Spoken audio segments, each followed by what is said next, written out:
ইসলাম এমন এক ধর্ম যা নারীদের মর্যাদা ও সম্মানকে সর্বোচ্চ স্থানে প্রতিষ্ঠা করেছে। অন্ধকারচ্ছন্ন যুগে যখন কন্যা শিশুকে জীবন্ত কবর দেওয়া হতো, তখনই কুরআন ঘোষণা দেয়, তোমরা তোমাদের সন্তানদের হত্যা করো না। ইসলাম নারীকে শুধু মা, বোন, স্ত্রী বা কন্যা হিসেবে পরিচিত করেনি, বরং একজন পূর্ণাঙ্গ মানুষ হিসেবে তার অধিকার ও সম্মান নিশ্চিত করেছে। মহানবী সাল্লাল্লাহু আলাইহি ওয়াসাল্লাম বলেছেন, তোমাদের মধ্যে সেই ব্যক্তি উত্তম যে তার স্ত্রীর কাছে উত্তম। এই হাদিস স্পষ্টভাবে প্রমাণ করে নারীর প্রতি সদাচরণ ইমানেরই অংশ। ইসলাম নারীদের দিয়েছে শিক্ষার অধিকার, সম্পত্তির অধিকার, বিবাহের সম্মতির অধিকার, উত্তরাধিকারের নির্দিষ্ট অংশ। ইতিহাস সাক্ষ্য দেয়, খাদিজা বিনতে খুয়াইলিদ রাদিয়াল্লাহু তাআলা আনহু ছিলেন একজন সফল ব্যবসায়ী।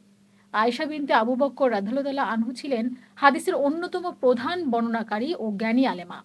অর্থাৎ ইসলাম নারীকে গৃহবন্দী করেনি, বরং জ্ঞান, সমাজ ও অর্থনীতিতে সক্রিয় অংশগ্রহণের সুযোগ দিয়েছে। আজকের বিশ্বে যখন নারীর অধিকার নিয়ে নানা বিতর্ক চলছে, তখন ইসলামের মূল শিক্ষা আমাদের মনে করিয়ে দেয়, নারীর সম্মান রক্ষা শুধু সামাজিক দায়িত্ব নয়, বরং ধর্মীয় দায়িত্ব। ইসলাম বলে, জান্নাত মায়ের পদতলে। এই একটি বাক্যই নারীর মর্যাদার সর্বোচ্চ ঘোষণা। তাই প্রয়োজন ইসলামের প্রকৃত শিক্ষা জানা ও মানা, অন্ধ অনুকরণ নয়, বরং জ্ঞান ভিত্তিক চর্চা।